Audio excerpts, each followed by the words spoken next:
अच्छा तो गाइज पहले ये वीडियो देखें, उसके बाद बात करते हैं। तू तेरे को तो लगता है एक बार की बात है ना, समझ में नहीं आती। तेरा दिमाग ठिकाने लगाना पड़ेगा। रुक जा। मम्मी जी कहाँ चली गई थी आप? पता है कितनी देर से आपको ढूंढ रही थी, इतनी परेशान हो गई थी मैं। पता नहीं क्या जवाब दूंगी मेरे को, आप मिल ही नहीं रही थी। ऐसे बिना बताए मत जाया करिए ना।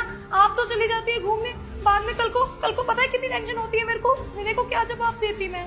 वाह रिंकी, यार तुम्हें तो मुंबई होना चाहिए। मुंबई क्यों?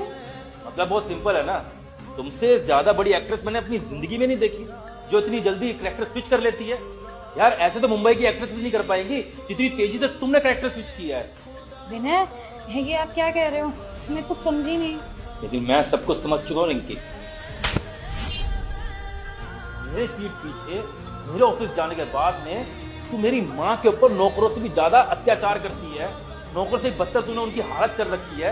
काम करवाती है, आराम नहीं करने देती है, झाड़ू लगवाती है, पोछा लगवाती है, बर्तन धुलवाती है, और उसके बावजूद उसको उल्टा सीधा सुनाती है। सब कुछ देखा है मैंने आज, और इतना ही काफी नहीं था कि तू मेरी माँ से अपने पैर दबा रही है। अरे पापन, तो कुछ शर्म नहीं आई? अरे सास माँ समान होती है, सास का दर्जा माँ से भी ऊपर दिया जाता है, और तू उससे अपने पैर दबा रही है। क्या तू अपनी माँ से अपने पैर दबा दी थी क्या? और बहुत बढ़िया चीज है, जैसे ऑफिस से मैं घर आता हूँ तो तेरा कैरेक्टर स्विच हो जाता है। फिर तो तू ऐसे संस्कारी बहू बन के दिखाती जैसे तेरे से बड़ी कोई बहू नहीं है इस दुनिया के अंदर। तेरे से ज्यादा कोई सेवा करने वाली है ही नहीं जो अपनी सास को माँ से भी ज्यादा प्यार करती है। पर एक मिनट के अंदर तू अपना रूप बदल देती है, और मैं कभी समझ ही नहीं पाया तेरा असली रूप। अरे नहीं विनय, मैं सच कह रही हूँ, ऐसा कुछ नहीं है। घर के सारे काम मैं ही करती हूँ। झूठ मत बोल बहू। आज मैंने अपने बेटे को वीडियो कॉल करके सब कुछ दिखा दिया है कि तू उसके सामने कितनी अच्छी बनती है, और उसके जाने के बाद मेरे साथ क्या बर्ताव करती है। क्या?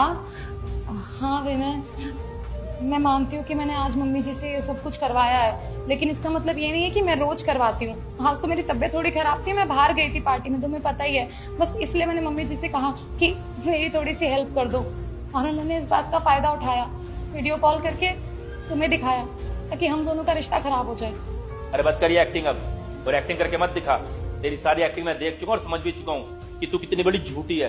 तू क्या कह रही थी कि तेरे को मेरी माँ के साथ नहीं रहना? अरे तू होती कौन है डिसाइड करने वाली कि तू मेरी माँ के साथ रहेगी या नहीं रहेगी? मैं डिसाइड करूंगा कौन इस घर में रहेगा या नहीं रहेगा, और मैंने डिसाइड कर लिया कि अब तू इस घर में नहीं रहेगी। यहाँ मेरी माँ रहेगी लेकिन तू नहीं रहेगी, इसलिए अपना सामान पैक कर और निकल यहाँ से। अरे विनय, ये कैसी बात कर रहे हो आप?